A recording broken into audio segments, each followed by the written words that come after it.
आपने आश्चर्यों की बातें तो बहुत सुनी होंगी। आज मुलाकात एक ऐसी शख्सियत से जो अपने आप में किसी आश्चर्य से कम नहीं थी। जी हाँ, शकुंतला देवी। अद्भुत प्रतिभा की धनी शकुंतला देवी का मस्तिष्क किसी कंप्यूटर और कैलकुलेटर से कम नहीं था। वो चुटकियों में बड़ी बड़ी गणनाएं कर दिया करती थी। 1982 में उनका नाम Guinness book of world records में शामिल किया गया। अमेरिका में 1977 में शकुंतला देवी ने कंप्यूटर से मुकाबला किया और इसमें 18,32,517 का घनमूल बताकर जीत हासिल की थी। इसी साल 21 अप्रैल को शकुंतला देवी का 83 वर्ष की आयु में बैंगलोर में निधन हो गया। 1973 में शकुंतला देवी बीबीसी के लंदन दफ्तर आईं तो ओंकार नाथ श्रीवास्तव ने उनसे बात की थी। नमस्ते शकुंतला। नमस्ते जी। और आपको यहाँ के पश्चिम के अखबार ह्यूमन कंप्यूटर कहते हैं, लेकिन अभी हमने यहाँ एक टेलीविजन प्रदर्शन देखा जिसमें एक तरफ शकुंतला देवी थी और एक तरफ कंप्यूटर था। सवाल सामने रखा गया और शकुंतला देवी ने कंप्यूटर के पहले उसे हल कर दिया। शकुंतला जी, ये बताइए कि जब आपने कंप्यूटर को मात दे दी, उससे अच्छा काम करके दिखाया, तो आपको ह्यूमन कंप्यूटर कहा जाना अच्छा लगता है क्या? मैं क्या बताऊं? मैं तो समझता हूँ कि अगर भारत कभी कंप्यूटर बनाए तो उसे अपने कंप्यूटर का नाम शकुंतला रखना चाहिए। हो सकता है। अच्छा, आप बताइए कि कैसे आपकी ये दिलचस्पी पैदा हुई, कैसे आपने शुरू किया ये अपना आश्चर्यजनक प्रदर्शन? मुझे तो ठीक याद नहीं है। अच्छा। मैंने 3 साल की उम्र से ये सब चीज कर सकती हूँ। 3 साल की उम्र? 3 साल की उम्र से, हाँ जी। यानी कि आप लिखने पढ़ने के लायक नहीं हुई थी और तभी से ये कर रही हैं? हाँ जी। तो सबसे पहले आपकी प्रतिभा को देखा किसने? ऐसे ही पड़ोसी लोगों ने देखा। पड़ोसी लोगों का बच्चे मेरे पास आते थे अपना होमवर्क बनवाने के लिए, तो वो जाके अपना माँ बाप के पास बोलते थे। अच्छा। कि ये बच्चे जो है बहुत जल्दी से दिमाग में सब कुछ कर देती है। अच्छा। ऐसे ही बहुत पब्लिसिटी हो गया ना। जहाँ हम लोग रहते अच्छा, तो कोई आपको याद है क्या पहला सवाल आपने क्या हल किया था? क्या सवाल था वो? ऐसे तो कुछ छोटा सा मल्टीप्लिकेशन होगा, गुणाकार, भागाकार, ऐसे ही जोड़ना, ऐसा कुछ जोड़ना। अच्छा, तो ये आपने पहली बार किया? जी हाँ। इसमें फिर और बढ़ोतरी किस तरह से होती रही? जरा उसको समझाना मुश्किल है, लेकिन मुझे तो बहुत अच्छा लगता है नंबर्स।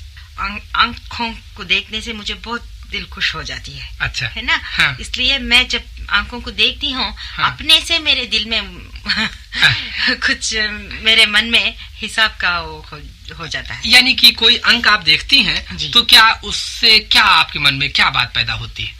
समझाना तो जरा मुश्किल है। नहीं, जैसे मान लिया मैं एक अंक सामने रखूं, 101,673, मान लिया ये नंबर है, ये आपको क्या कोई मतलब लगता है, कुछ बात मालूम होती है? नहीं, जरा मुझे जब कंसंट्रेशन होती है, अच्छा, तो उसका इस नंबर के साथ बहुत कुछ मैं कर सकती हूँ। अच्छा। इसका क्यूब रूट निकाल सकती हूँ, स्क्वायर रूट निकाल सकती हूँ। अच्छा। जो भी कर सकती हूँ, लेकिन उसमें आपको थोड़ा कंसंट्रेट करना पड़ता है। कंसंट्रेट तो जरूर करना पड़ता है, थोड़ी देर तक। अच्छा, कंसंट्रेट जब आप करती हैं तब क्या होता है? कुछ नहीं होता, ऐसे चाय पी लेती हूँ।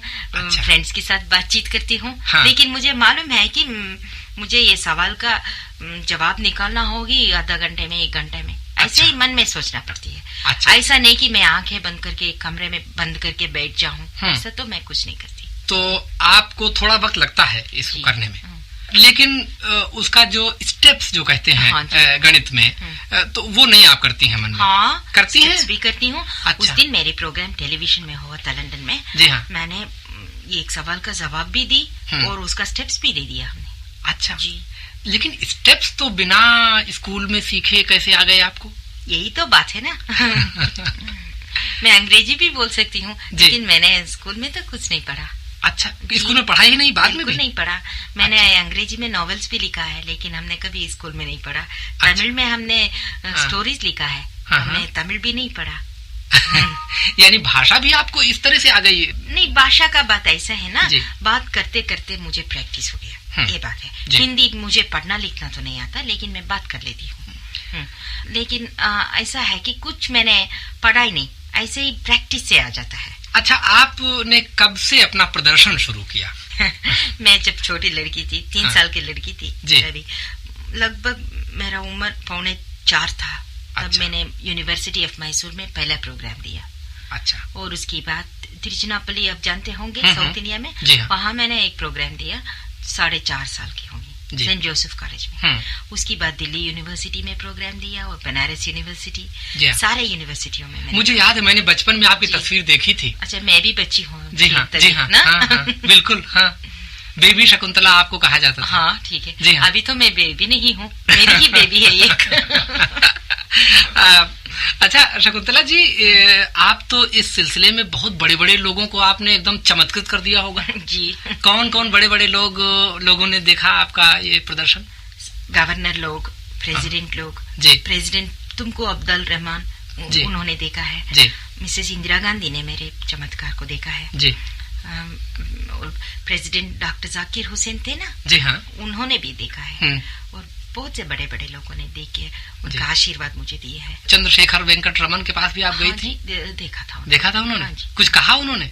मुझे उनका ब्लेसिंग्स दिया। हाँ जी। हाँ।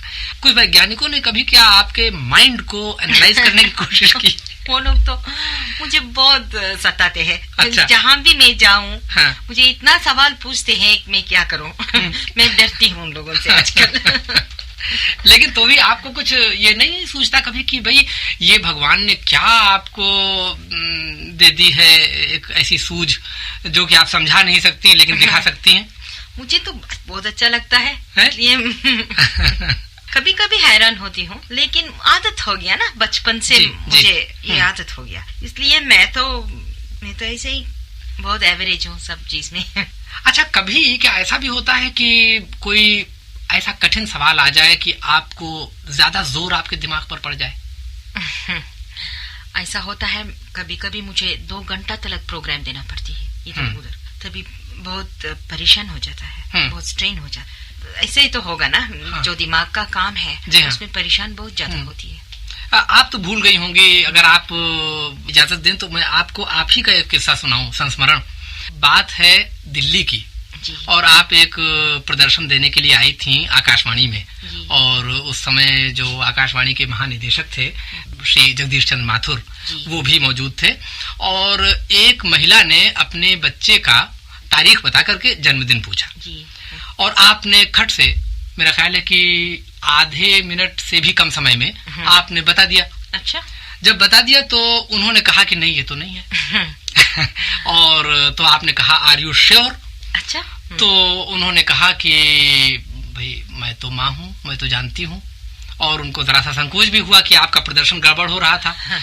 तो मुझे याद है आपको करीब 2 मिनट आपने समय लिया जी। और मुझे अच्छी तरह से याद है आपका चेहरा एकदम लाल हो गया, आप गुस्से से एकदम कांपने लगी और आपने कहा अंग्रेजी में कि अगर मेरा बताया गलत हुआ तो मैं 1000 रुपया तुमको इनाम दूंगी। और इस वक्त बड़ा सन्नाटा छा गया सारे हॉल में, लोग शांत हो गए कि पता नहीं अब क्या होगा। लेकिन उसी वक्त हमारे आकाशवाणी के जो बड़े बाबू थे वो भाग करके गए और उनके पास पुराने कैलेंडर रखे हुए थे और वो कैलेंडर ले आए और उनको देखने का समय नहीं मिला था। वो कैलेंडर उसी वक्त उलट करके देखा गया, कोई 8-9 साल पहले की तारीख थी और आपकी बात सही निकली। अच्छा। बहुत अच्छा। तो ऐसी घटनाएं कुछ और भी है, ये तो एक मेरा संस्मरण था आपको सामने पा करके मुझे याद आ गया। कोई और भी ऐसे संस्मरण है आपके क्या? बहुत कुछ होता है ऐसे। तो कोई सुनाइए हमको अगर याद हो तो। ऐसे ही उस दिन एक न्यूज़पेपर का रिपोर्टर आया था जी, उसने कुछ हमको अंक दिया, 4 अंक और दूसरी तरफ 6 अंक जी। इसको गुना करने के लिए बोला। मैंने उसको जवाब दिया जी। उसने बोला नहीं ये तो इनकरेक्ट है। अच्छा। मैंने इसको घर से इलेक्ट्रिक कैलकुलेटिंग मशीन में बना के लेके आया हूँ। अच्छा। ये तो बिल्कुल इनकरेक्ट है बोला जी। फिर मैंने उसको चैलेंज कर दिया। अच्छा। तो हम लोगों ने साथ गए एक पास में अकाउंटिंग डिपार्टमेंट में, उसी अखबार का अकाउंटिंग डिपार्टमेंट था, वहाँ हम लोग गए और वहाँ उसको चेक किया तो हमारा नंबर सही निकला, उसका नंबर गलती था। ये तो बहुत मशहूर अखबार है लंदन। तो कभी ऐसा भी हुआ है कि आपकी बात गलत भी निकली हो? अभी तक तो हुआ नहीं। अभी तक नहीं? कल की बात क्या जाने। नहीं शकुंतला जी, मुझे तो पूरा विश्वास है, आप में पूरा विश्वास है मुझको, आपकी बात गलत कभी नहीं निकलेगी। लेकिन बस मुझको चिंता सिर्फ इसी बात की है कि इतनी विलक्षण प्रतिभा जो ये है, ये किसी को पास क्यों नहीं हो सकती है? मुझसे पूछने से मैं क्या बता सकती हूँ। आप कभी नहीं सोचती हैं कि किसी तरह से अगर आपकी ये बात किसी और में भी आ जाए? हो सकता है हमारा से भी बढ़कर प्रतिभाशाली कोई होगा जी, कोई पैदा होगा कल। हाँ।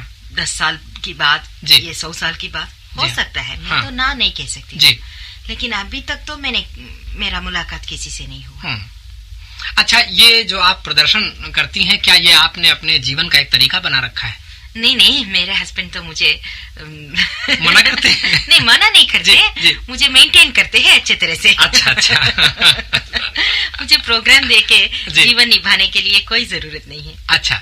मेरे हस्बैंड बहुत अच्छे हैं। अच्छा। IAS ऑफिसर है जी, और हमको अच्छे तरह से मेंटेन कर सकते हैं। तो ये आपकी हॉबी भी?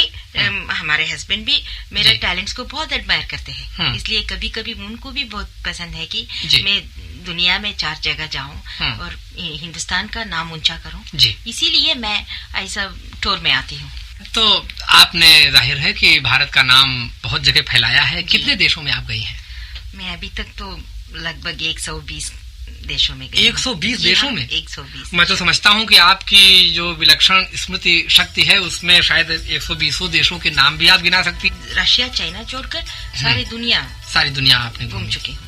सारी दुनिया में भारत का नाम उज्जवल करने वाली श्रीमती शकुंतला देवी, स्टूडियो में आने के लिए बहुत बहुत धन्यवाद। बहुत धन्यवाद।